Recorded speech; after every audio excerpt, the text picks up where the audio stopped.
Morning, अस्सलाम वालेकुम, आदाब आदाब आदाब। कहिए जनाब, क्या हाल चाल है? फिट हैं, एनर्जेटिक हैं? आज जरा तैयार हो जाएं, इसलिए कि जो राइजिंग पाकिस्तान का एपिसोड हम आपके लिए सजा के लाए हैं वो हर कुछ देर के बाद बिल्कुल बदल रहा होगा। इतना डाइवर्स शो है आज। वैसे तो रोजाना ही हम डाइवर्सिटी का ख्याल रखते हैं, लेकिन आज बहुत ही डाइवर्स शो है और बहुत ही कुछ हर कुछ देर के बाद कुछ ना कुछ हो रहा होगा। मिसाल के तौर पे आपकी मुलाकात आज जो हमने अपने कराची के सेगमेंट में करवानी है, वो करवानी है एक फुल ऑफ एनर्जी ब्रॉडकास्टर से, पाकिस्तान की एफएम इंडस्ट्री के one of the top broadcasters Khalid Malik से, जिनको आप टेलीविजन पे एक्टिंग करते हुए भी देखते हैं, इश्तारों में भी देखते हैं। लेकिन 3 घंटे ऐसे जहाज को 36,000 फुट की बुलंदी पे परवाज करवाना और फुल स्पीड पे चलाना आसान काम नहीं है। खालिद मलिक हमारे शो में आए, उनकी रिकॉर्डिंग आज आपके साथ शेयर करेंगे। बड़ा मजा आया, बड़ा लुत्फ आया। वही एनर्जी आपको ऑरेंज सोफे पे, मतलब ये वाला ऑरेंज सोफा नहीं, जो कराची में हम इसका रेप्लिका ऑरेंज सोफा लगाया था, उसमें आपको खालिद की नजर आएगी। एंड ऑफ कोर्स आज नोवेरा आ रही हैं जनाब, मेरी one of my favourite class fellows. और नोवेरा आज हमें चूंटी और ग्रास हॉपर की कहानी सुनाएंगी। वाओ! और कह रही तौसीक अंकल, कहानी के आखिर में मॉरल ऑफ द स्टोरी भी है, यानी कुछ सीखने को भी है। तो भाई आई एम रियली लुकिंग फॉरवर्ड कि ये चूंटी और ग्रास हॉपर की कहानी कहीं वही तो नहीं जो हम अपने बचपन में सुनते थे, या आज के बच्चे ने अपनी कहानियां खुद बना ली हैं।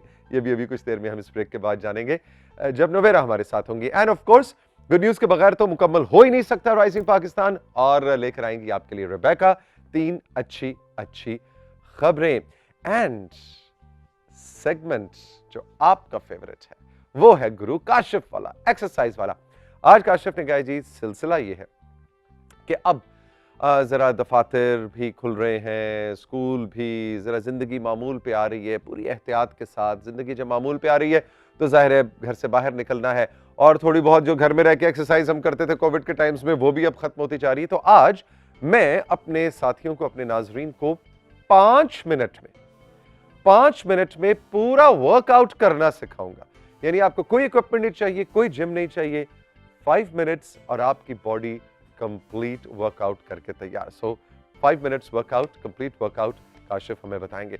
आज के 2 और बहुत अहम सेगमेंट है, मैंने आपको बताया था ना, आज बहुत कुछ है।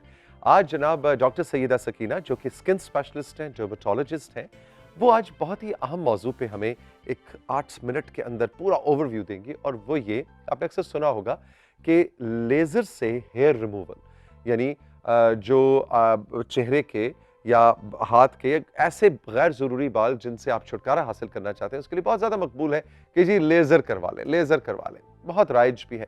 लेकिन डॉक्टर सैयदा सकीना हमें बताएंगी कि ऐसे में किन किन चीज़ों की हमें एहतियात करनी है और क्या क्या उसके साइड इफ़ेक्ट्स हो सकते हैं, किस केस में लेज़र हेयर रिमूवल करवाना चाहिए और किस केस में नहीं करवाना चाहिए। तो इस हवाले से एक इंपॉर्टेंट सेशन है जो सकीना के साथ हम आपके लिए लेकर आएंगे। एंड ऑफ कोर्स हम नहीं भूल सकते कि आज के दिन हमने आपको उर्दू अदब और किसी भी बैनुल अक़वामी अदब से एक एक किताब रेकमेंड करनी होती है। आज जो 2 किताबें हम आपको रेकमेंड करने वाले हैं, उसमें जो उर्दू अदब से किताब है, जो नॉवल हम आपको रेकमेंड कर रहे हैं, उस नॉवल का कुछ लिंक पीटीवी से भी है। टन टन टन, surprise surprise.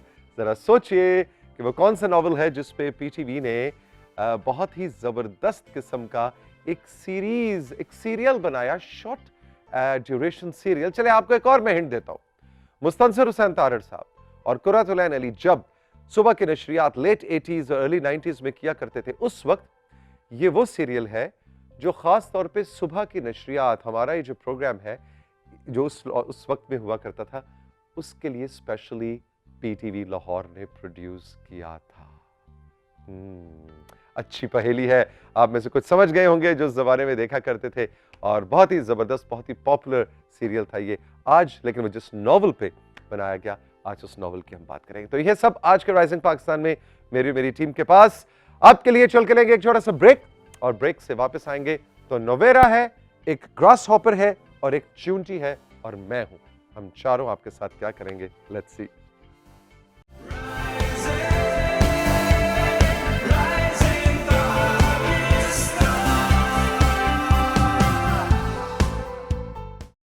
Welcome back. Rising Pakistan में आई है नोवेरा। सलाम, क्या हाल है? मैं ठीक हूँ, आप कैसे हैं? मैं बिल्कुल ठीक हूँ। मैंने सुना आपके साथ आज एक एंट भी आई है और एक ग्रास हॉपर भी आया है। किधर है भाई? वो मैं भूल गई। सॉरी भूल गई?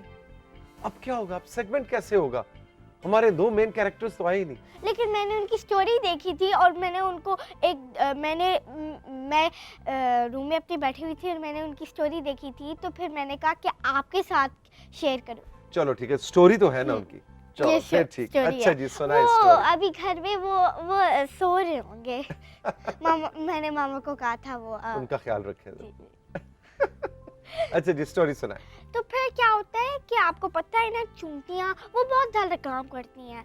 तो फिर वो क्या होता है कि जब जैसे ऑटम होता है और वो काम अपना फूड कलेक्ट कर रही होती है फॉर विंटर, तो विंटर के लिए वो फूड कलेक्ट कर रही होती है। इसलिए जब विंटर आएगा इतनी सर्दी होगी ना, आपको पता है ना। ठीक है, बिल्कुल होगी सर्दी। तो फिर क्या होता है कि वो अपना फूड कलेक्ट कर रही होती हैं और फिर एक चूंटी ग्रास होपर के पास जाती है। वो ग्रास होपर आपको पता है कूल डूड होता है, जैसे चिल डूड।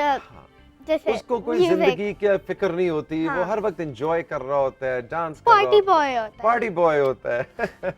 तो फिर एक एंट उसको कहती है, ग्रास होपर तुम हमसे बड़े हो और फिर तुम काम कर लो ना हमारे साथ, इसलिए जब विंटर आएगा तो फिर तुम्हारे पास कुछ खाने को नहीं होगा और तुम्हारे पास कुछ नहीं होगा, तुम अभी तो काम कर लो ना। काम करो, चीजें इकट्ठी करो। हाँ। स्टॉक्स अपने इकट्ठे करो। ठीक है। तो फिर आप गेस करें ग्रास होपर ने क्या कहा होगा? ग्रास होपर ने कहा होगा, नहीं नहीं नहीं नहीं नहीं, तुम ऐसी बेकार हाँ। बातें मत करो। हाँ, जैसे बोरिंग लेक्चर्स मुझे नहीं चाहिए। मैं कूल डूड हूँ। ठीक है, मुझे बोरिंग लेक्चर्स नहीं चाहिए, मैं कूल डूड हूँ। तुम जाओ चूंटियों, जाके काम करो। मैं तो अपना गिटार बजाऊंगा और डांस करूंगा। तो फिर ये मतलब है कि उसको काम का शौक नहीं है। Okay, yes, good point. चूंटियां इसको कहती हैं, ऑफ कोर्स फन भी आपके लिए अच्छा होता है, लेकिन पहले तो काम कर लो ना, फिर फन कर लेना। ठीक है। अगर तुम सुबह काम करोगे तो पूरी रात हमारे पास फ्री टाइम होगा। ठीक है, लेकिन वो उनकी बात नहीं मानती। फिर वो खाना कलेक्ट कर रही थी, इतनी हैवी लॉलीपॉप, कभी उन्हें कलेक्ट कर लिया, कभी बिस्किट के पीसेस, कभी टमाटोज, कभी चिलीज, मुख्तलिफ चीजें वो इकट्ठी करके काम करके जा रही हैं। अच्छा, फिर क्या हुआ? तो फिर एक चूंटी आई, तो फिर वो स्ट्रेस हो रही थी ना, तो फिर क्या होगा यार, इसलिए विंटर क्लोज था, जैसे सर्दियाँ क्लोज थी। और फिर उनने अपने माइंड में कैलकुलेट, उनने टीवी पे देखा था जी आज बहुत स्नो पड़नी है। उन्हें अपनी टीवी पे वेदर फोरकास्ट देखा। जी, वेदर फोरकास्ट। तो फिर क्या हुआ, उन्हें ग्रास हॉपर को बताया कि बहुत स्नो पड़नी है, तुम जल्दी से काम कर लो, फिर हम लोग रात को खेल सकते हैं। ठीक है। तो वो हम्बल सी थी ना, वो अपने फ्रेंड्स का ख्याल रखती थी। ठीक है। तो फिर क्या हुआ, ग्रास हॉपर ने कहा, क्या है, मुझे नहीं तुम्हारे फिर से बोरिंग लेक्चर चाहिए ना, गो अवे, जैसे प्लीज। तो मुझे सोने दो, मुझे रेस्ट करने दो। ठीक है। वो हर वक्त रेस्ट, वो लेजी था, वो कह रहा था बोरिंग लेक्चर्स मुझे नहीं चाहिए। फिर क्या हुआ जी? फिर क्या हुआ कि विंटर्स आ गए, सर्दियाँ आ गई, स्नो पड़ी थी और ग्रास हॉपर वो पॉपुलर था ना, उसके पास बहुत फ्रेंड्स थे। सारे फ्रेंड्स तो अपने घरों में चले गए। ओह, क्योंकि सर्दियाँ आ गई थी तो सब अपने अपने घरों में चले गए और ये अकेला रह गया। हाँ। तो फिर क्या हुआ कि उसको इतनी सर्दी लग रही थी और वो सोच रहा था मैं कहाँ जाऊँ। तो फिर उससे एक आइडिया आया, this is my only chance to survive, जैसे मैं इस चीज़ से बस सर्वाइव कर सकता हूँ, मैं अपनी चूंटियों फ्रेंड्स के साथ कोई बात कर लूँ, उनसे सॉरी कर लूँ। अच्छा, चूंटियों के पास में जाऊँ। ठीक है। तो फिर उसने नॉक किया दरवाजे पे, नॉक, चूंटियाँ मुझे फॉरगिव कर दो। और फिर चूंटी ने दरवाज़ा खोला और दूसरी चूंटी को बताया और उन्हें डिस्कशन की, लाइक उनको उसको आने दें या नहीं। ऐसे पूरी मीटिंग हुई ऐसे। फिर वो बहुत हम्बल सी थी ना, जैसे मैंने कहा था, तो उन्होंने कहा यू आर वेलकम, जैसे ओह वेरी गुड। उन्होंने कहा कोई बात नहीं, अब ये सॉरी कर रहा है, इसको अपनी गलती का एहसास हो गया है, तो इसको अब हमें घर में आने देना चाहिए, बाहर बहुत सर्दी। तो फिर एक प्रोफेशनल शेफ होता है उधर, वो उनके पास उन्हें घर बनाया होता है ना अपना, तो उन्हें प्रोफेशनल शेफ तो रखना है ना, उनको खाने बिल्कुल, चाहिए ऑफ ठीक है, कोर्स। ठीक तो फिर क्या हुआ, प्रोफेशनल शेफ ग्रास हूपर को ग्रास हूपर यमी सूप बना के देता है। यमी सूप, अच्छा। ग्रास हूपर ग्रीन सूप, तो फिर वो पीता है। और फिर चुनकियाँ कहते हैं हम लोगों ने इससे क्या सीखा कि पहले काम आता है, जैसे वर्क कम्स फर्स्ट, और फिर आपको जैसे फन टाइम कम्स सेकंड। जैसे पहले हमें जिंदगी में अपने काम मुकम्मल करने चाहिए। जी हमें जो है सिर्फ फन और शुगल मेला हल्ला गुल्ला वो भी अच्छी चीज है, आप एंजॉय करें लाइफ को, लेकिन काम पहले मुकम्मल करें, ये हमने सीखा इस कहानी से। भाई जबरदस्त। और जैसे मैं आपको एक एग्जांपल देती हूँ तो सीख अंकल, अगर आपके पास जैसे आपके पास 4 दिन और आपके पास एक इजी सा टेस्ट है, ठीक है, तो फिर क्या हुआ, आप 2 डेज लगाने हैं उसको रिवाइज करने में, और जब आपके बाकी 2 डेज है ना वो आपके पास फ्री हो। तो पहले पढ़ाई, पहले काम जिंदगी के, और फिर भाई मैं ये सोच रहा था कि पता नहीं ये जो ये कहानी है ये हमारे बचपन वाली कहानी है या कोई चेंज हो गई है, लेकिन कोई चेंज नहीं हुई। नवेरा का अंदाज बहुत दिलचस्प है, लेकिन कहानी, इसका मतलब है ये कहानी आपकी जनरेशन में भी, मतलब हमारी जनरेशन में भी पॉपुलर है। वो इन्वेंट हुई थी जैसे बहुत साल पहले। हाँ। और टू टेल किड्स, जैसे बताने किड्स को कि वर्क कम्स फर्स्ट, इसलिए बहुत से किड्स Exactly. उनको काम नहीं करना होता। और मुझे भी नहीं पढ़ाई पसंद, लेकिन हम लोग अगर हम लोग उसको फन बना दें तो फिर इजी होगा। बिल्कुल ठीक, बिल्कुल ठीक। Thank you so much Navera, बहुत अच्छी सबक आमोज कहानी थी जो आप हमारे लिए लेकर आई। जीती रहिए, खुश रहिए, all the best. Thank you. हम चल के लेंगे राइजिंग पाकिस्तान में एक छोटा सा ब्रेक के बाद जब वापस आएंगे तो रेबेका मेरी कॉलीग, मेरी दोस्त मेरे साथ होंगी, और रेबेका लेके आएंगी हमारे लिए 3 मजेदार जबरदस्त सी गुड न्यूज।